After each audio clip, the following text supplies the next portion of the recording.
So thank you all very much. This is Steve Grumbine, your host, with the new Untouchables Season 2 of the Pecora Files. And we have just experienced some amazing information from our first episode. I hope if you all haven't heard it, that you'll go back and listen to it. But in this second episode, I'm going to let Patrick Lovell, my friend and co-host, introduce the new players to us on this second episode, and we'll get right to it. Patrick, thank you, brother. Well, Steve, again, I'm so humbled for what we just learned from our friends in the African American community. And I think what's going to be shocking to the rest of the world is now we're going to introduce people from one of the most beautiful, affluent communities in the world who all experience the same thing. So for those who think that, oh, well, I thought I was just dealing with predation of African American communities, you're going to be stupefied to learn, oh, wait a second. Santa Barbara, California experienced the exact same thing. How could that be? Well, until you hear it from the people who've actually lived it themselves, you won't be able to process it. I'm going to do a quick overview first, and then I want to just direct the conversation to each one of these people, because each one of these people have stories that could last. Honestly, we could talk for 24 hours and still not get even at that much of their real story. But I want to start with got Marina Reed and Leslie James. They are two terrific human beings that know this story intimately because they've experienced as excruciating a storyline as we heard from our previous guest, Margaret Carswell. It's almost a miracle that we have her on the call today. She's living in Florida now. She was homeless for many, many months after falling from the highest of the high. I've been to her home in Santa Barbara. Have you ever been to Santa Barbara? My favorite song of all time is "Welcome to the Hotel California." I was like ghosted by that. I mean, how do I even put it? You can check out any time you like, but you can never leave. Always was coming to my mind as I was doing these stories for the con, which are all season 2. And Margaret Carswell really personifies this. She's an attorney. She lived at this beautiful home overlooking the Pacific Ocean. I mean, she'll tell her story so much better than I can. But I mean, when you talk about the American dream and the apex of the American dream, she was there. And to go from that to homelessness is like, how does that happen? And then Lynn Behrens. Lynn Behrens is the way I like to describe her, based, and I've watched your interview for what we have on tap for season 2, probably 1,000 times. Lynn. She is the ultimate Navy, let's call it Reagan Republican, Southern California, career in the Navy, patriot through and through. Red, white, and blue. When we think of, July 4th and apple pie, Lynn Behrens is the personification of that. And she ends up at the end of a barrel of a sheriff's rifle in an illegal foreclosure, and her story will mystify you. So, Steve, that's just a brief overview, but let's just start. I think I want to start with, it's overwhelming where I might want to start, but I think I want to start with Margaret. Margaret, first of all, I'm so glad to see you face to face. I want to cry. Can you tell us your story? Is in it, this is a brief encapsulated time, but can you give us a sense of what you've had to endure? Well, maybe you'd guide me. It's a huge chunk of my life. So I, as a lawyer and watching the political shenanigans that were going on in 2007-8, in January of 2009, I suddenly came face to face with the realization that what was happening was fraud, and that I was being targeted as a victim of this as well. And very soon thereafter, joined forces with another lawyer whom I've known for quite a while, in which all of my friends here know, Douglas Gillies. And the two of us partnered up. Douglas was a trial attorney, and he has also been foreclosed on and has quit the bar in disgust, and is homeless. I follow him as closely as I can. I'm concerned about him. At any rate, the two of us joined forces, and I took on the political aspects, and Douglas became the trial attorney and did all of our legal work. We wrote our own legal pleadings, but he was the one who was in court. And we started filing lawsuits. And I started reaching out. I remember reaching out to the Realtors Association and telling them what I had discovered, and expecting that they would be so upset and in arms and would want to start working with me. And that was not at all what I got. Not at all. They didn't want to hear anything about it at all. And I found that the more people, business people I reached out to, the more prevalent this attitude became. It was like, get out of here. We don't want to hear about this. So I rented a space and decided to take what I knew to the public. I think it was probably at that time that I met Marina. I think that was pretty early on. And over these, 8-10 years, I worked with hundreds of people. I joined forces with the Womu Chase Homeowners Association, a nationwide group, and still am in contact with them. So, personally, I know hundreds of people who were forced out of their homes. Every single one of the stories is gut-wrenching. Every story is different. My story is kind of a poster. It was, the bank that foreclosed, I had no contract with. I'd never had any dealings with whatsoever.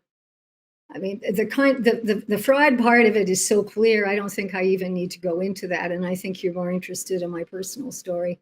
So I fought valiantly. I wrote articles. I've had them published in local papers and magazines across the country, and taught, and radio shows, and all of the kind of media, trying to get the word out from our point of view. And in the end, I would say that probably the worst of it all was the unlawful detainer action in the Santa Barbara court. Unlawful detainer in plain English is eviction. Why California uses a stupid expression, I have no idea. But at any rate, it was absolutely clear that the judges were totally biased against us. Marina, you can start shaking your head here. And we just saw this over and over again. It didn't matter what law we could provide, what proof, what testimony, how many witnesses, none of that mattered. There was nothing that we could do that was going to stop the courts from handing over our homes to these predatory people. And so I was forced out of my home. They came, a sheriff and 6 other male goons. I was in my nightgown when they arrived. They started treating me like a criminal. In order for me to be able to get dressed, there was a man there watching me. I mean, it was just unbelievable. Thrown out in the street. And the way I had lived my life, I had acquired my land, my property in 1992. I have a nonprofit corporation that is dedicated to lending support to any activity that will better the life of humankind or the planet. And so I've done work in education, alternative energies, water, soil, farming, etc. And I bought this beautiful property, 2 acres, as Patrick said, overlooking the ocean. And I tore down the house that was there. I designed and built a beautiful home, as ecological, environmental as I could make it. And, this was my business. I was involved in green business.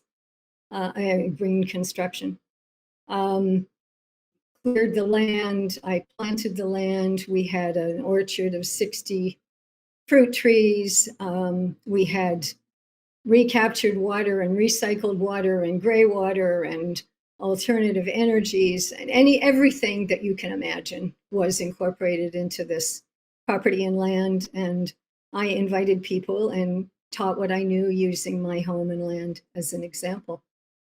And I also had Airbnb and other ways. So what I'm saying is that my income was derived from my land, and my work was really derived from my land. So when I was forced off, and I just have to say that I never believed it would happen. Even on that day, we had prepared documents that by law would have given us protection. And the sheriff took the documents and ripped them up, lied to the sheriff's department and to the courts. Anyways, so I was out. So I found myself overnight homeless and destitute. And it got worse before it got better. I actually, for a while, was taken in by Catholic Charities, who is a wonderful, heartfelt organization. And I got my food at a pantry there. What I did is I thought, well, these people are more down and out than me, and they didn't know about food. So I ended up starting to teach people in the pantry about the food that was there and how to cook it.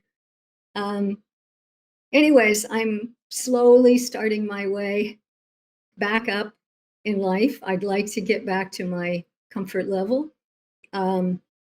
I realized last December that, well, two things happened, that I just couldn't make it. There was just no support coming from Santa Barbara for me to stay on. And by the way, I've lived in Santa Barbara my entire adult life. All three of my children were born and raised there.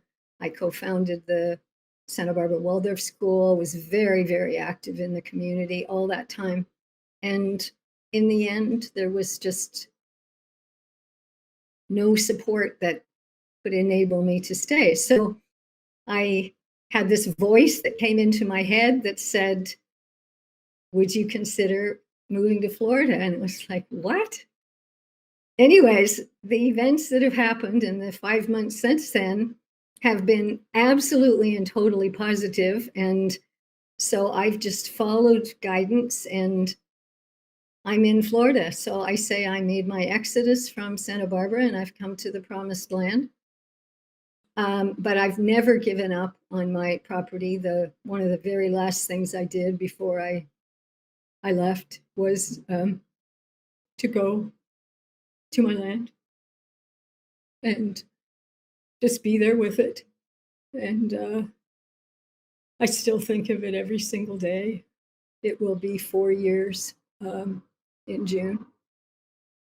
And it was Camelot. It was a beautiful, wonderful place. All three of my colleagues here were there many, many times. I think most of the mortgage fraud meetings of Santa Barbara, kind of the top level thinking ones, happened around the big table in my dining room. So that's my story. I'd be happy to share my little poem if you want, Patrick. I do, but I want to come back to that, Margaret, just from the standpoint, because this is just the beginning and the primer for all of your just unbelievably tragic but yet heroic stories. I mean, Steve, I want you and your audience to understand what I experienced firsthand when we filmed in Santa Barbara was probably the most shocking experience I've ever had in my life, from the standpoint that, again, I know Santa Barbara well, and it is paradise. But yet there's an underbelly in Santa Barbara too, by the way, which they'll all attest to. The homelessness in Santa Barbara has been pretty extreme for some time, but now it's like probably through the roof. Much of which is based on this. But what people have to understand is that these are people that Pre-2008, there was a lot of different ways we were kind of working with income, and like Margaret just so brilliantly eloquated, and I know that we're going to get for this from Marina Reed specifically. We're entrepreneurs. You're built within the system. You're kind of working the angles of how things work, and you can leverage, and you're doing just what actually corporate America is doing, right? A lot of independent business owners are doing, rentals, and they're getting, lower interest, and they know what they're doing. I mean, these are smart people that are engaged, and there's so many different aspects of this story, right? We're going to get into, like, for example, Lynn Barron's, and when she'll tell you what kind of equity she had in her home, it's devastating and shocking. But there's not a one size fits all here, except for the law was never worked in any of these cases within the court. They were ignored. They were fabricated, document fabrication. Judges, judiciaries from Miami to freaking Sarasota to Prince George's County to Detroit to Cleveland to Salt Lake City to Vegas to Phoenix to LA, all of them. The entire judiciary system ignored the law, and it got everybody. And so they don't want to talk about it. We want to talk about it. I'm going to talk. America needs to hear now from Lynn Barron's. Lynn, please tell us your story. And I don't want to put you on the spot. I don't want you to feel rushed. I need people to hear your story. Okay. In 2014, I started getting junk mail about a foreclosure. Bud and I had bought our home in 2000, and we bought it for $600,000. We put $200,000 down, and we had chunked away at it because our desire was to completely pay that home off. And part of the way we were doing that is it had an attached apartment. So all that rental money was going towards the house. We never borrowed against it to improve it or anything. We did improve it a lot, but we always just saved up. And when we had enough money to do this or that, we did that. Anyway, he had passed away in 2010. But after he passed away, for 51 months, I walked in the house payment into Wells Fargo, took it in physically every month. And so I was current, and I could prove I was current. So I started getting this junk mail about they're going to help me with my foreclosure, So I took that into the bank with me when I made a couple payments, and they looked up my loan and they said, we don't know what, it's just junk, And so and it kept coming, and it made me very, very anxious. So I hired a PI that specialized in mortgage fraud, and he went to the Wells Fargo mortgage office with me in February of 2015. And we just gave him the property address. I didn't give him my name or anything. They looked up that property and said, no, that loan was current. In fact, I was such a good customer that they probably could lower my interest rate. Now, this was not a subprime loan. It was a regular qualified, loan. So I left that day thinking, well, it was just junk mail.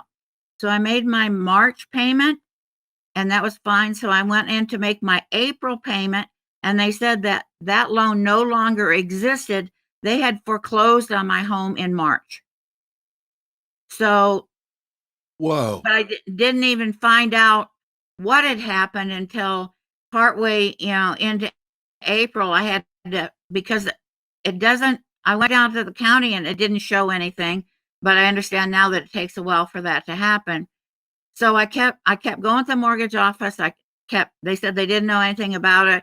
I kept writing them. I have many letters that they kept extending. Well, we'll let you know by June. Well, we'll let you. And then finally that letter later that summer said I had to have a subpoena to have any information. And they kept asking to talk to Clark Paxton, who was my partner, who had been dead since 2010. But my name was on the property. My name was on the loan. There wasn't any reason for them not to talk to me. I still couldn't find. So they did the unlawful detainer on me in that fall.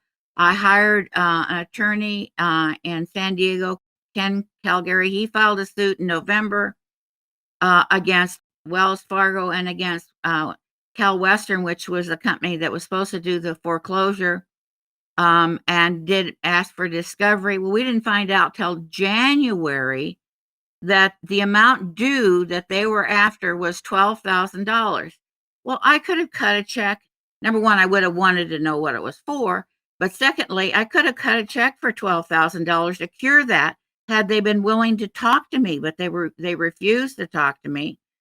So by this time, my whole life is in chaos, and he's right. I'm a red, white, and blue girl. I wasn't in the Navy. I was raised in the Navy, but that's in my retirement now. What I do is do work to support active duty military and their families. But anyway, and that the thing is, I'm a rule follower. I've always been a rule follower. So this was all traumatic to me. And then I went down in April. I went down to file a lien on the house to show that I had an interest in it. It escapes me now, but 3 different times the DA refused to let me file. Well, two times they refused to let me and kept saying I couldn't file that, which I knew I could. And they show up with a guy, and he's packing a gun from the DA's office telling me I can't file that. So April 22nd, I don't know whether he wasn't in or something, but anyway, I did file it on April 22nd. And so I had that, and I'm forgetting the name of it now. I'm nervous. So anyway, so I got that filed. So I kept going, and Ken Calgary and San Diego was trying to get the discovery. Well, in January, we find out that they foreclosed on the amount of $12,267. I only owed $326,000 on a house worth over $1 million. So I had that much equity that, and I was just terrified because I'd always, followed the rules. So I lost the unlawful detainer, and I went and appealed that. And the fact of the matter is, the judge really made the decision the night before of she never even listened to me. She never wanted to listen to me. And she had already filed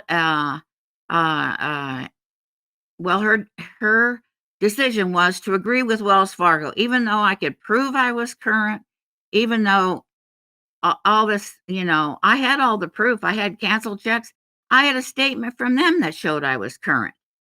So anyway, I was evicted in 2016, and I had as a last ditch effort, I filed a bankruptcy just to protect my house, not for any other reason.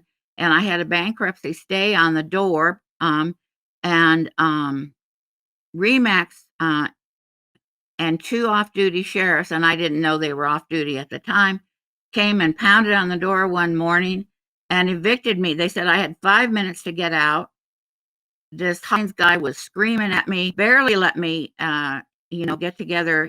I had some dogs, and then I had, and I, at the last minute, I realized it didn't have my medication. He almost didn't let me go back and get my medication. And so I was homeless. And I was so traumatized. If you understand, I was raised around uniforms.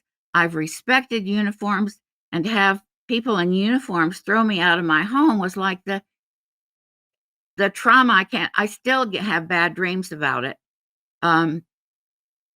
Anyway, so I have a little place to live now, but I spent all my retirement savings, everything I had, trying to defend myself between attorney's fees, and actually my rent now is more than my house payment was. So it's a situation of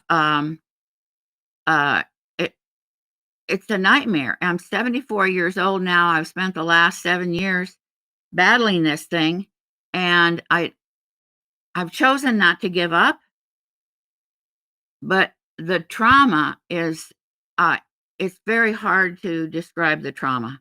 All right, I got to jump in here just because I want to get Marina and Leslie in as well. But Miss Behrens, thank you for sharing that with me.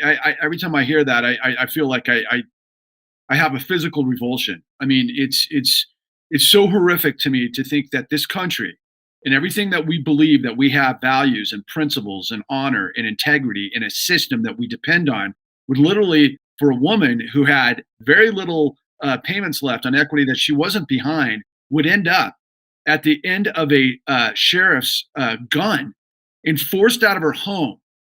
They stole the home, Steve. They stole the home of someone who gives to veterans.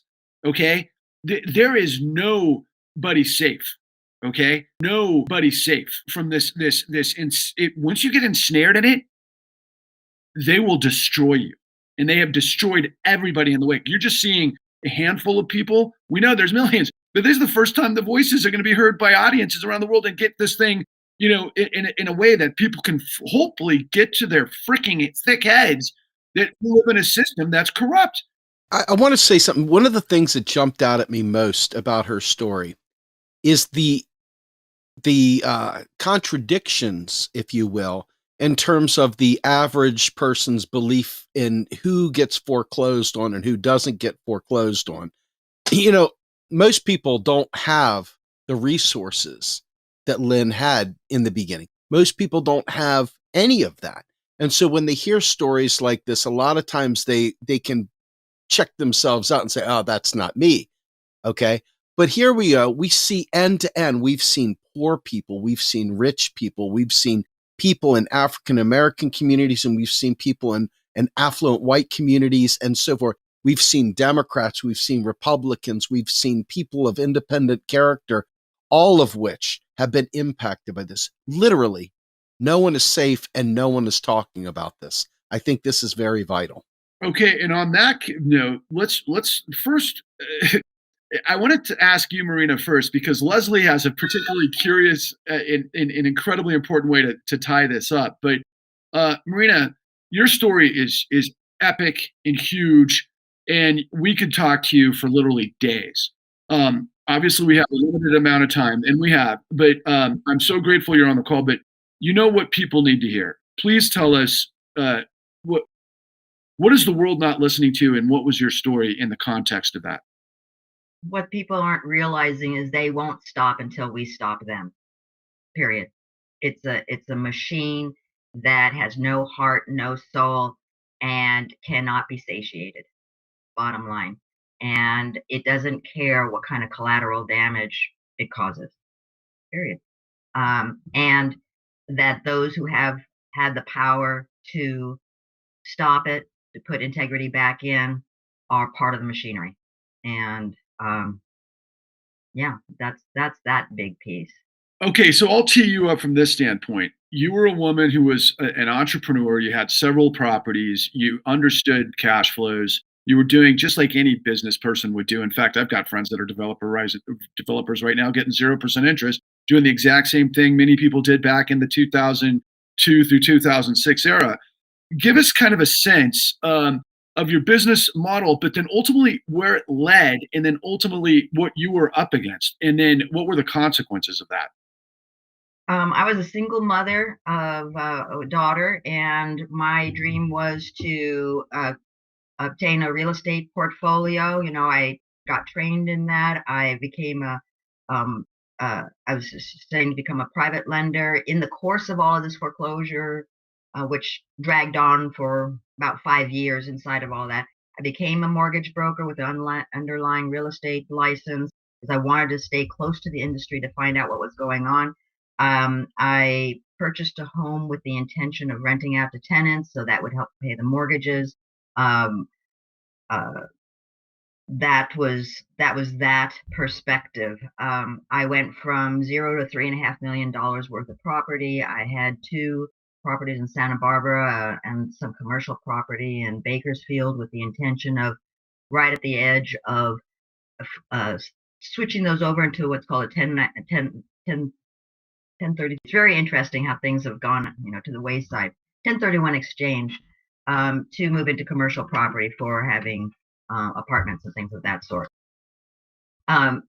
ultimately, the bank stole all of my properties. I had, like Lynn, on one property, I didn't even know it was foreclosed on. I had short sale, buyers ready for it. They were on their desk. The lenders ignored those facts, just went for foreclosure. I then was going to make sure it didn't happen to a second property. I brought them another one, and I had to take it all the way up to the president of that lending association, which was Aurora at that time, and threatened to take them to the media and all that. My home ultimately, I got backed into a corner, and it was the last one. I was at the beginning of the false, them taking the paperwork, destroying the paperwork, requiring me to do it again, submit paperwork. They told me I had to put my home, I had to go delinquent for 3 months. And I said, well, that's going to ruin my credit. I had stellar credit to be able to do those things. And they said, well, that's what you need to qualify, show hardship. I did that. What I didn't know at the time was at 2 months, for 3 months. So at 2 months, they can claim insurance and get full value to pay off the loans. Let me interrupt you for just 1 second because it's important, because we heard in our previous show, and Steve, I want you to make you aware of this. You'll hear this over and over and over all over the country. This is known as dual tracking. They told all of us, hey, miss your payment for 3 months. We'll put you in default. Then we can negotiate modifications, loan mods. That's all wrapped up in another section in terms of the loan modification, the $25 billion. But here you're hearing it in California. We just heard that in Prince George's County, Maryland, right? Okay, so sorry to interrupt, Renee, but I just wanted the audience to realize this isn't just an isolated incident. This is what happened to everybody. So please continue. So they take the money after 2 months through insurance, which is why AIG collapsed. Then at 3 months in the state of California, they can then begin foreclosure. And I have some important things to say around that. And so while I was submitting for modification, they started submitting for foreclosure documentation through the recorder's office. That ensued. Eventually, they foreclosed they did trespassed against title. The Deutsche Bank, I was involved with IndyMac Bank, Deutsche Bank, One West Bank, which now is Mnuchin, head of the U.S. Treasurer. I don't know how much time we have, but I did a deep dive for 3 years on, like Patrick, how did this happen?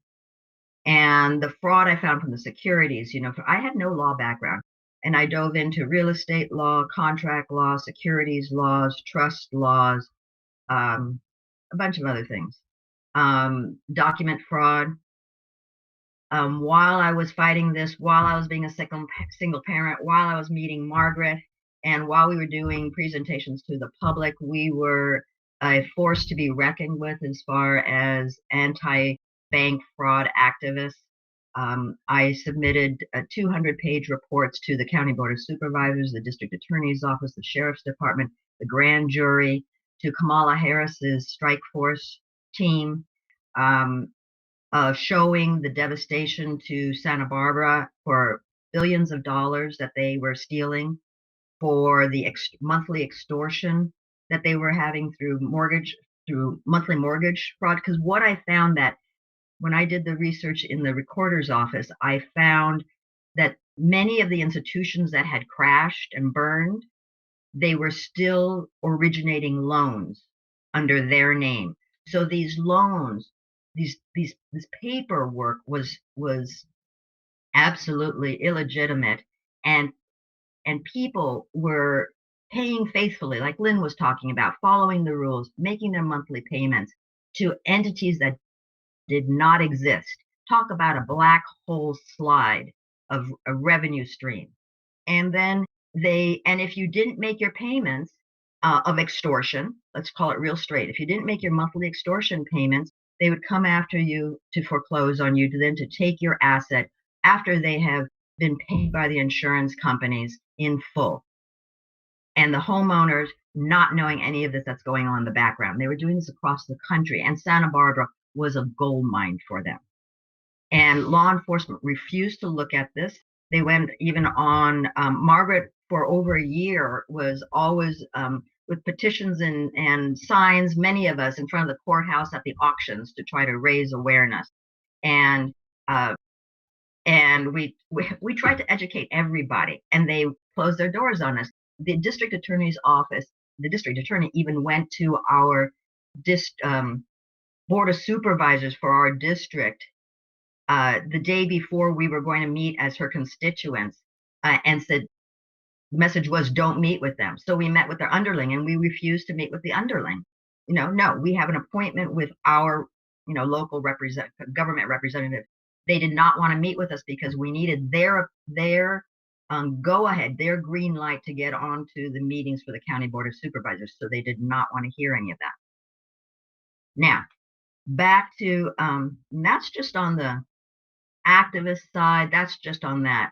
I want to go in two directions, so please remind me, Patrick. I want to address the color of authority of the DA, the sheriff, our judges, and the state bar, because they're all rogue and illegally operating based on California law.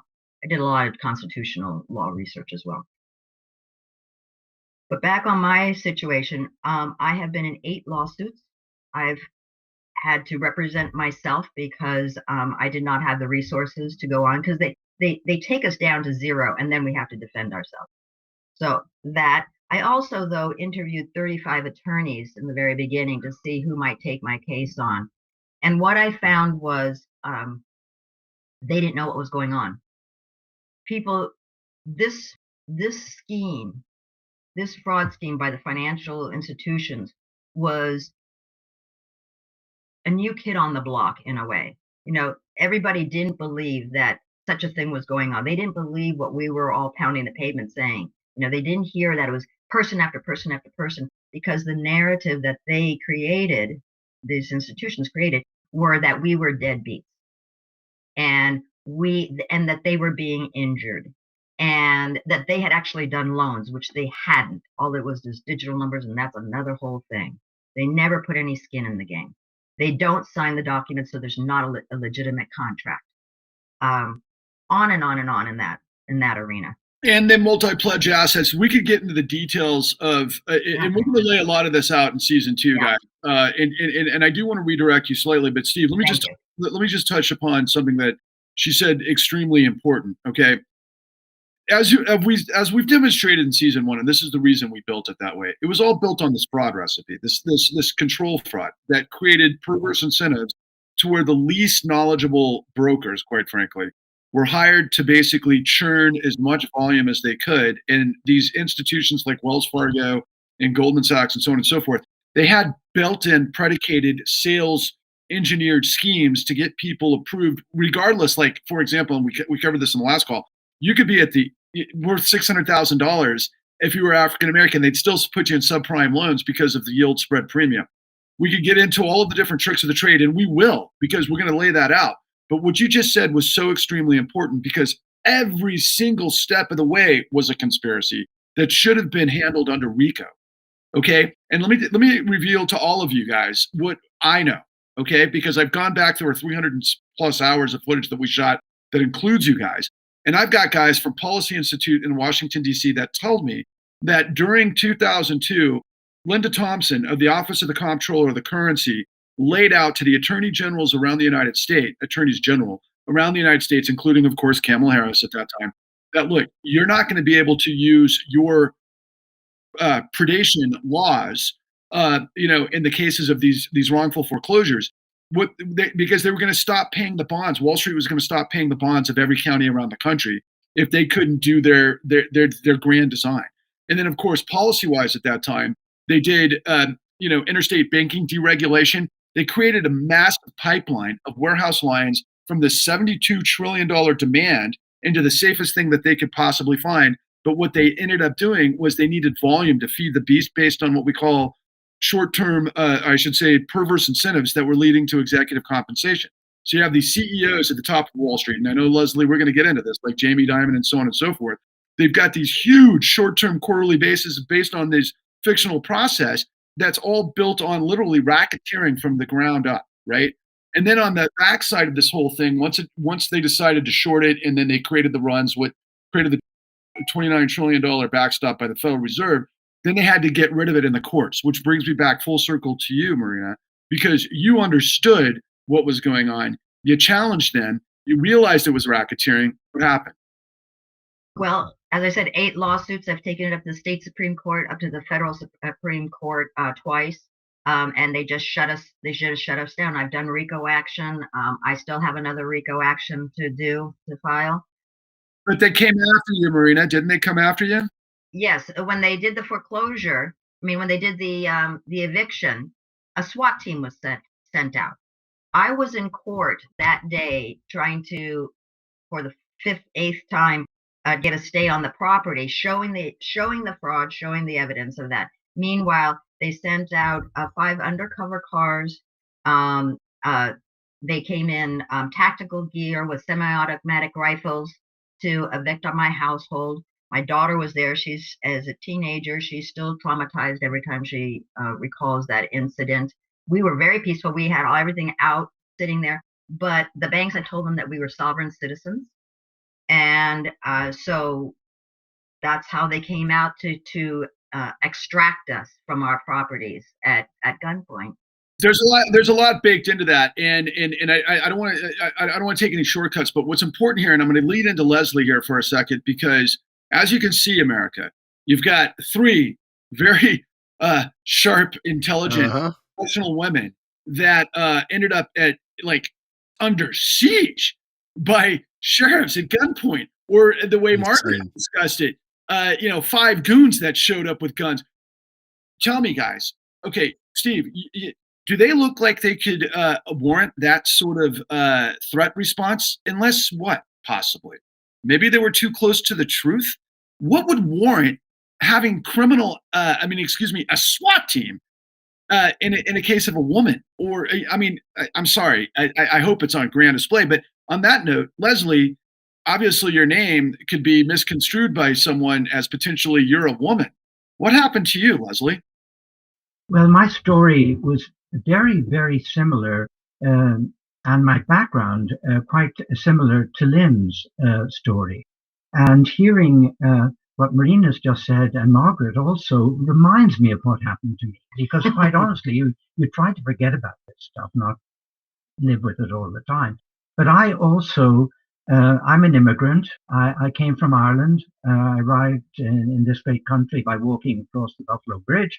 In 1966, I landed in Malibu and then worked my way up to Santa Barbara, where I rented my first property in 1969 for just a few months, and then I sort of dropped out and went to India. I was going through marital difficulties, sadly. Anyway, coming back to town, and I always felt Santa Barbara, it throws you out and it draws you back, it throws you out.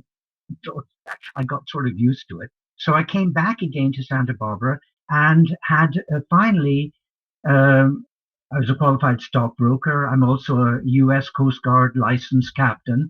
And I had a nice little marine business here where I would take my classic boat out with clients from the Four Seasons Biltmore, the Pecora in Goleta. And I had enough money going, so I was able to acquire a property in Montecito. My second one, my first one a long time ago was on Olive Mill Road. Let me just introduce real quick, Steve, just so you know, Montecito is literally the most glorious neighborhood in the United States. For example, Oprah Winfrey lives in Montecito. I think it's Hollywood stars galore, right? It's like $26, $30 million properties. And it's heaven on earth. And this is where Leslie lives. This is where Harry and his wife now live, is in Montecito. Right. Leslie, please continue. There with Richard Meinhardt, who knows them all very well. But anyway, what when Lynn and Marina mentioned how the banks connived them to take out a modified loan, a loan modification program. That's what happened to me. I drove up my driveway one day, which was quite elevated, with beautiful views in Montecito, and rustic as well, of course. And Jamie Dimon's crew called me and said, Leslie, you're one of the select few here because you have what's called a jumbo loan, and we have a special program for you guys. And I said, you got to be joking. And he said, no, we're serious. And so I sat down. I said, all right, let's go for it. Bottom line, they wanted me to delay my payments for at least 60 days so that they could activate this program. Now, it had to be activated before 90 days went by. Otherwise, of course, I'm subject to foreclosure, as we know. So I was asked to stop paying for a couple of months, which I did. And I got the program, signed all the documents, and got the approval for the loan modification. And I was so thrilled. I couldn't believe it, because actually all of my houses, I had 4 properties at the time, 2 in Oregon, 1 in Santa Barbara City with Wells Fargo, and the other 2 with miscellaneous lenders up in Oregon. They're rural and not very, but beautiful, 20 acres and 25 acres. So basically, I know that the banks are up to nothing good. So I made sure that I paid JP Morgan Chase in cash at their bank in Carpinteria, because I had a little gallery there at the time. And on the first of the month, not the middle of the month, I wanted to get it in and done in hard cash. For the next 3 months, 5 days after I make my payment, a UPS van comes up my driveway and throws packages. I was there a number of times when they were doing it, saying that I was in default and that I hadn't made my payment. It was impossible to win. I was terribly fortunate. I had to close my little gallery, a little dinky art gallery in Carpinteria, because every single book, every single level on the counter was covered in loan modification papers. I had 4 properties all going to court all at the time. I would have lost my Oregon properties if the state of Oregon didn't institute a division to assist us. And that took, the whole thing has taken about 5 or 6 years. I still fortunately have my properties rented in Oregon. But I'm like Lynn. We're both sailors. She's a member of the same yacht club that I'm a member of. She's a very senior member. I'm 81 years of age, and now, unfortunately, I'm having difficulties even staying on my yacht in the harbor. It seems that I'm going to be evicted next Monday at noon. If you're listening to all these things, it's so overwhelming in terms of the information, and questions can start to elicit. You know, Leslie, you told me a story on camera that I'll never forget, because I was meeting all of these women around the country. And my story started with this woman in Ohio who ended up committing suicide as a result of being a victim of foreclosure, or what we call straw buying. She wasn't aware that somebody else had stolen her papers, and that's part of the predation and so forth. But in your particular case, you had mentioned to me, because your name's Leslie, that had a specific sort of ring for you with regards to the modifications and everything else. Can you explain to our viewers what your hunch was there? And I'll finish with that. All right. I noticed that many of the people in Margaret's classes at her house and in the other venues here in Santa Barbara that we all attended, the great majority were women, and many of them elderly. And I would see them in the courts, sometimes immediately in front of me in the judge, elderly women who are losing their homes. In one case, the woman had paid her mortgage off and merely owned a homeowners association fee, and the judge right in front of me evicted her from her home. Wow. It was unbelievable. I then, because I'm a Starbucks freak, I go to Starbucks in the morning. The next day, in the middle of winter, by the way, and I was evicted in the middle of winter as well. Rain, everything at the worst.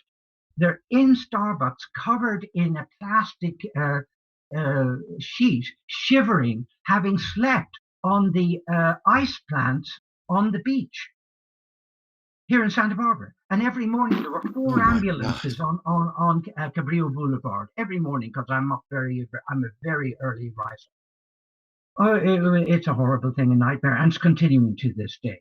And but what it means is that women were being foreclosed upon, and they go homeless to the beach, and then wind up. I mean, these are women of Santa Barbara.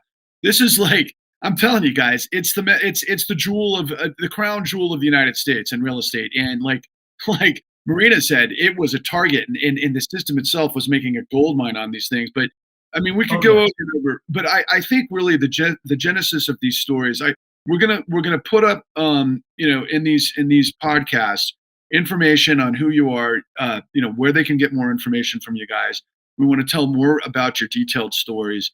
Like I said, we could talk for hours and hours and hours, but the pain, the suffering, the homelessness of women, in Leslie, this is the United States, people. This is how we're treating everybody across the board and have been. And people in this country have to understand and wake up that our judicial system has completely turned over on itself to maintain a revenue supply from, quite frankly, Steve, the Federal Reserve through the black box casino to backstop these assets once again. And these are real people that are being crushed by the system. And I think I have to just ask Margaret, if you will, again, I mean, there's nothing that, I mean, these stories are so horrific, all of you, that you wound up homeless, and I don't even know how you're still living today, given everything that you've gone through, but it inspired you to write a poem based on a wonderful James Taylor song. Would you share that with us as we close out of this? I don't know why I'm still alive or how I'm still alive. It's amazing to me, given what has happened. I do know that my spiritual teachings say that when Leslie talked earlier about being a victim, that this actually gives us the opportunity to prove that we can be victorious. And I'm certainly intending that all of us will ultimately be victorious. So anyways, about a year after I was forced off my land, I started having dreams at night where what the words that came were, in pieces on the ground, night after night. And I thought, what is this? What does this mean? And so I put in that phrase on my computer. And eventually I ended up in the James Taylor song, Fire and Rain. And I read the lyrics, and it just struck me how similar his story, for those who don't know, his story was about the suicide of his friend Suzanne, and how difficult this was for him. And so I took the words and of the lyrics, and I rewrote it and sing it to myself when I really, I'm the most homesick. So I can share that with you. Please do. So I call it the Ode to My Querencia. And querencia is the Spanish word that refers to that area in the bull ring, when the bullfighters, where the bull returns to as its safe place. It's understood that the bullfighter will not aggress the bull when it goes to its querencia.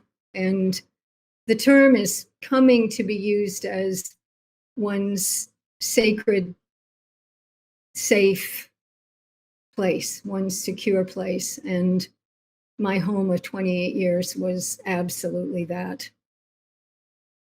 So here's what I wrote. Just yesterday morning, they let me know you were gone. Dear house, the plans they made put an end to you. I woke up this morning and I wrote down the song. I just can't remember who to send it to. Oh, I've seen fire and I've seen rain. I've seen sunny days that I thought would never end. I've had lonely days when I could not find a friend, but I always thought I would see you again. Been mocking my mind to the easy times, my back turned towards the sun. Lord knows when the cold wind blows, it will turn your head around. Well, there always was time on the telephone line to talk about things to come. Sweet dreams are shattered now, in pieces on the ground. Oh, I've seen fire and I've seen rain. I've seen sunny days that I thought would never end. I've had lonely days when I could not find a friend, but I always thought I would see you again.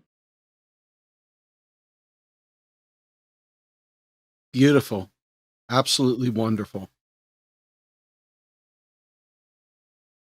I just want to pick up, and again, from the bottom of my heart to each and every one of you, you've always been in my heart since I've met you all.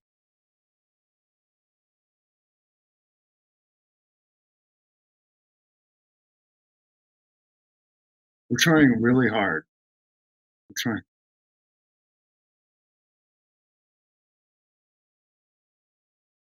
I'm trying really hard to get the truth out there.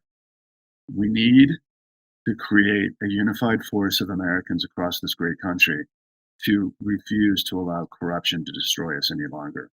You're looking, America, at people who are the best amongst us, who are the kindest, the most gentle, that wound up destroyed by what is nothing less than terrorism. And it doesn't care who you are, it doesn't care what you look like, it doesn't care for where you're from, it doesn't care what your education is. And all of the naysayers out there that pretend like, oh, you know what, everybody else had it coming to them. The tricks of this diabolical system, I could literally spend 26 hours laying out for you, right? We've done the first 5 hours in the con. We're going to do the second 5 hours in this show. And I'm going to leave it to you, Steve, because you're an expert in fiscal policy. You're an expert in what happens in the Treasury and the Federal Reserve. This is the consequence.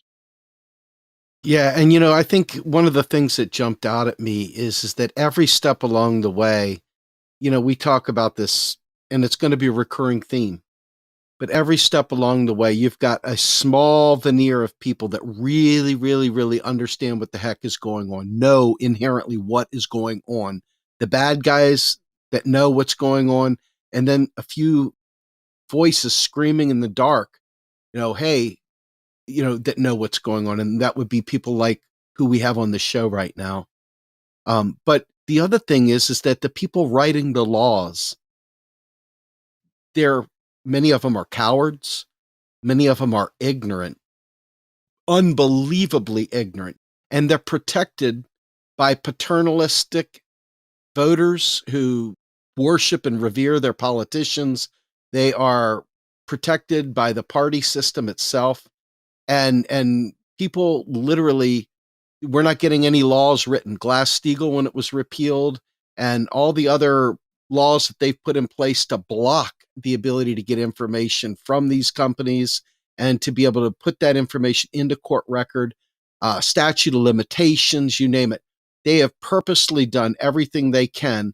And the people that could fix that are either underfunded, as it is with the auditors, or they are undereducated in terms of our politicians and also our local reps and people. They just think, because we've conditioned everyone in this country to believe that if you fall on hard times, it's got to be your fault, right? Bootstraps, baby. It's all about personal responsibility. And this fraud, it's another fraud. They used that fraud and they predated on someone such as Lynn, who is a notorious new rule follower. to be able to once again lay bare that it really doesn't matter whether you follow the rules or not. This is fraud. This is crime. And to quote our friend Rose, it's theft. So, to me at this point in time, we're going to see highs, we're going to see lows, we're going to see middles, because this was indiscriminate and it took down people. You saw women, elderly women predated upon, women that were ripe for being defrauded of their entire home, their life savings, whether it be pensions, you name it. And you've seen it within the African American community, where home ownership had been deprived of them for so long. And then in the 70s and the present, we've seen people trying to get into this American nightmare, or dream, as they call it, and only to find out that there is a system and it's rigged to take away everything you ever work for in your entire life. And that to me is criminal. And that right there is what this show is all about. I'm hoping that we get 20 million people out in the streets willing to actually fight back against this. It doesn't matter, Republican, Democrat, progressive, socialist, whoever, all of you. This is about your families. This is about your life. And your stories have really, really just, I'm sick in my stomach. That's why we do this show, is because no one's telling the story. And the few that are leaving out all the important stuff. So thank you all for your courage and commitment to doing this. And I want to finish with this note. In each of you represent this in your own life journey, right? See, my father always taught me that integrity is what matters. Integrity matters. So Leslie James is a sailor. The ship doesn't float unless it has an integrity. I mean, it's not rocket science. It either works or it doesn't. America, your system no longer has integrity. And when it doesn't, it fails. And nobody's safe. Nobody's safe unless you decide in your heart that liberty and justice for all is what matters. And you're looking at the people who have actually been destroyed by the system. Please don't let them live like this any longer. Thank you. All right. Well, with that, thank you all very much for joining us on this episode. My name's Steve Grumbine, Patrick Lovell, my co-host, and miss you, Eric. And to all of our guests, thank you so much once again. We're out of here.